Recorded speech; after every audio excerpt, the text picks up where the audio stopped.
Restez informés chaque jour avec Scoop FM. Désormais, suivez nos journaux sur nos chaînes partenaires à Lubumbashi sur Sky Radio, la 97.7 MHz, à 6h, 9h, 12h, 15h, 19h et 21h. Suivez-nous également sur la radio communautaire Moïseni chaque jour à 9h05, 10h03 et 21h juste. Le journal du Scoop FM passe aussi sur Kipushi 24 Radio à 8h30, 12h30, 16h juste, 18h30 et 21h30. Retrouvez-nous également sur Vox Congo. Téléchargez dès maintenant l'application Vox Congo pour rester informé en temps réel.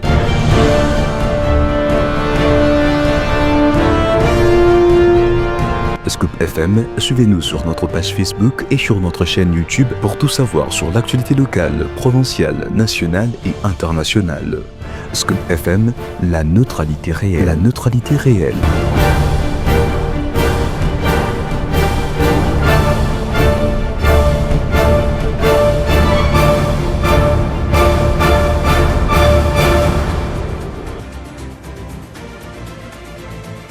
Bonsoir mesdames et messieurs, bienvenue dans cette nouvelle édition du journal.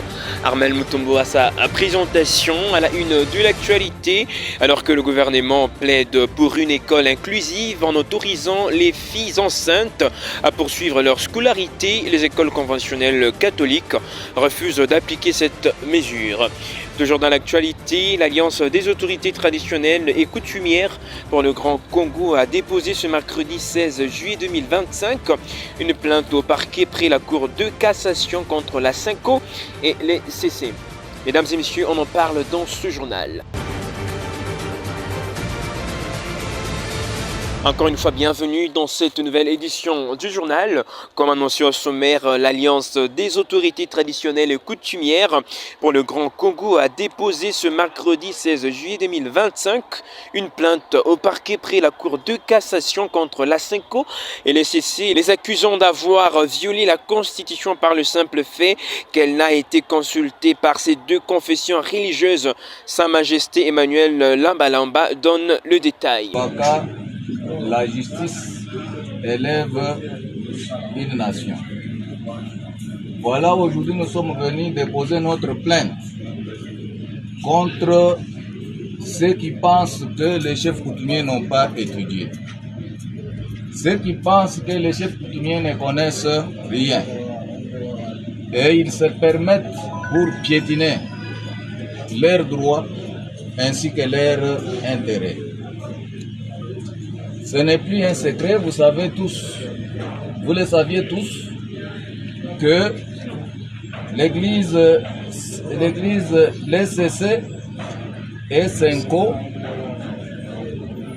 ils ont fait le tour du monde, aller chercher la sagesse.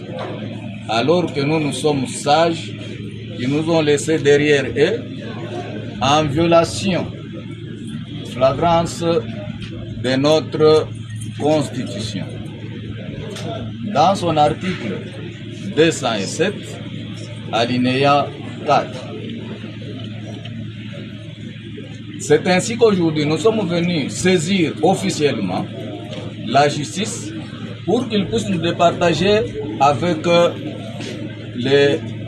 la Cinco et les CC, qui nous disent la cohésion nationale est confiée à qui? Aux autorités traditionnelles que nous sommes ou aux hommes de Dieu? Nous ne sommes pas contre eux, mais ils doivent respecter la Constitution. Et surtout, nous respectons, nous, les propriétaires de la terre communautaire. On ne peut pas écrire l'histoire de ce pays sans nous. Parce que si nous ne possédons pas de terre, les églises n'iront pas construire au ciel. Ils construisent d'un auteur communautaire, donc ils nous doivent du respect. Le gouvernement rwandais a officiellement approuvé le projet de loi portant ratification de l'accord de paix entre la République démocratique du Congo et la République du Rwanda, signé à Washington DC le 27 juin 2025. Cet accord a été conclu sous la médiation des États-Unis, marquant une étape cruciale dans les relations entre les deux pays voisins. Dans un communiqué publié ce jeudi 17 juillet 2025, dont une copie consultée par la rédaction de Scoop FM, le gouvernement rwandais a souligné que cet accord représente une étape importante vers la résolution des préoccupations sécuritaires du Rwanda, le rétablissement de la paix et de la stabilité dans la région des Grands Lacs et la promotion de l'intégration économique régionale. Les autorités rwandaises espèrent que cette initiative contribuera à apaiser les tensions historiques et à favoriser un climat de coopération entre les deux nations. Et puis, autre actualité, à la veille du début des épreuves nationales du TENASOS, les finalistes de l'éducation des bases ont visité les centres où ils vont présenter leurs examens de fin de cycle. Dans la commune Roachi, les élèves se disent prêts pour affronter ces épreuves qui sont une place cruciale dans leur parcours scolaire. Écoutons l'un d'eux au micro de Landry Bimaï. Top départ pour le TENASOS édition 2024-2025. Ce mercredi 16 juillet de l'année en cours, les élèves finalistes de 8e rencontrés dans un centre de la commune Roachi se disent prêts à affronter les épreuves malgré quelques difficultés liées aux finances. On a bien étudié, on s'est exercé, oui. C'était très bien. Je me suis préparé un peu bien parce que ce n'est pas toutes les choses qui sont en place. Il manque encore un peu d'argent, mais je vais régler ça demain. Ce jour était dédié au contact entre les inspecteurs présidents des centres ainsi que tous les finalistes de la République, cycle terminal de 8e de l'éducation des bases. Arrivé au centre, les inspecteurs nous ont dit d'être bien ordonnés, de se présenter bien à l'école. Et puis on doit arriver là-bas avant. Et puis de ne pas porter des téléphones ou des papiers pour tricher, mais on doit porter seulement des brillants, une boîte mathématique, des stylos, moi-même 3 stylos plus ou moins. Et puis être bien ordonné, ne pas faire des ordres là-bas parce que la cour est propre. On ne peut pas arriver là-bas avec des bouteilles, des sachets et qu'on sort jeter dans la cour. On doit être ordonné. À noter que ces épreuves iront des jeudi 17 au vendredi 18 juillet 2025 et les premiers jours sera dédié ou consacré aux épreuves des sciences, tandis que le second jour sera dédié quant à lui aux épreuves de langue, c'est-à-dire le français et l'anglais. Bonne chance à tous les élèves finalistes de 8e cycle terminal de l'éducation des bases. Comme annoncé au sommaire, alors que le gouvernement plaide pour une école inclusive en autorisant des filles enceintes à poursuivre leur scolarité, les écoles conventionnelles catholiques refusent d'appliquer cette mesure, invoquant leur principe de moralité, une divergence de fond qui relance le débat sur les limites de l'autorité de l'État dans les établissements confessionnels. Suivez. La décision du secrétariat général de l'éducation nationale d'autoriser le maintien des filles enceintes à l'école, bien qu'inspiré par le principe d'inclusion et d'égalité des chances, se heurte à l'opposition des écoles conventionnées catholiques.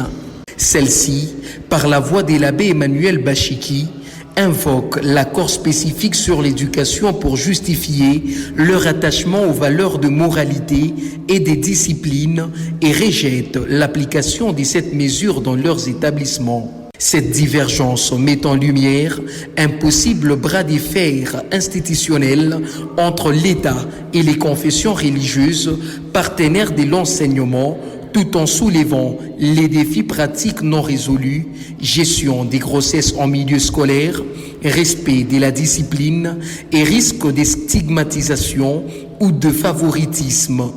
Le débat reste ouvert sur la conciliation entre les droits à l'éducation et les exigences morales dans un système éducatif pluraliste.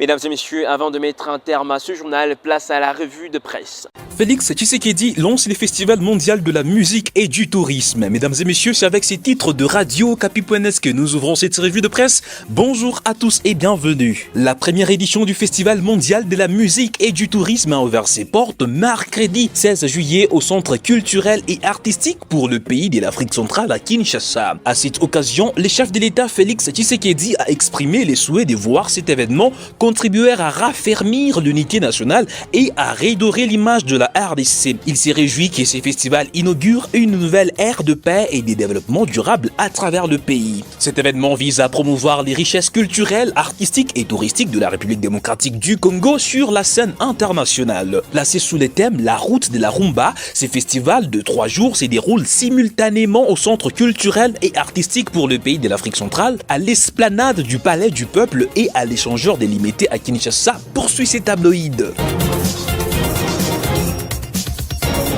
Terminant par ces titres de RTNC CD Éducation nationale, la ministre Raissa Malou lance les Tenasos P édition 2025. La ministre de l'Éducation nationale et Nouvelle Citoyenneté Raissa Malou a lancé ce jeudi 17 juillet 2025 à l'école Révérend Kim à Kinshasa l'épreuve du test national des sélections et d'orientation scolaire et professionnelle. À l'en croire, au total, 1 590 471 élèves passent ces tests à travers le pays avec un taux de participation des filles de 47%, une croissance de 2% par rapport à l'année 2024 qui a connu un taux de participation de 1 566 096 candidats. Raissa Malou a par ailleurs encouragé les élèves à faire preuve d'honnêteté et de détermination. Elle a particulièrement encouragé les filles à embrasser les filières scientifiques et techniques dans la prochaine étape de leur cursus, poursuit ces médias en ligne. Mesdames et messieurs, ainsi prend fin cette revue de presse sur votre radio. Merci à tous de nous avoir suivis. Prochain rendez-vous demain. Au revoir. C'est tout pour ce journal, mesdames et messieurs. Merci de nous avoir suivis. C'était Armel Mutombo à sa présentation sous la coordination de Christian Moutiampa. Merci à toute l'équipe de Scoop FM. On se donne rendez-vous demain pour une nouvelle session d'information. D'ici là, portez-vous bien.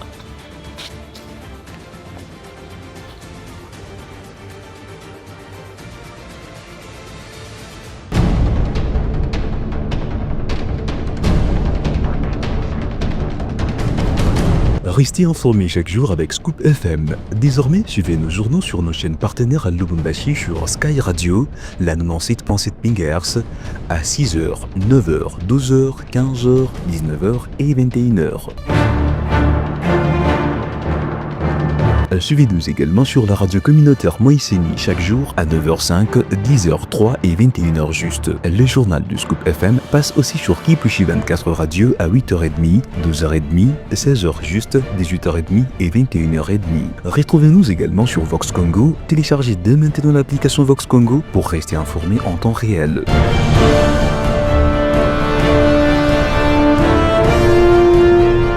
Scoop FM, suivez-nous sur notre page Facebook et sur notre chaîne YouTube pour tout savoir sur l'actualité locale, provinciale, nationale et internationale. Scoop FM, la neutralité réelle.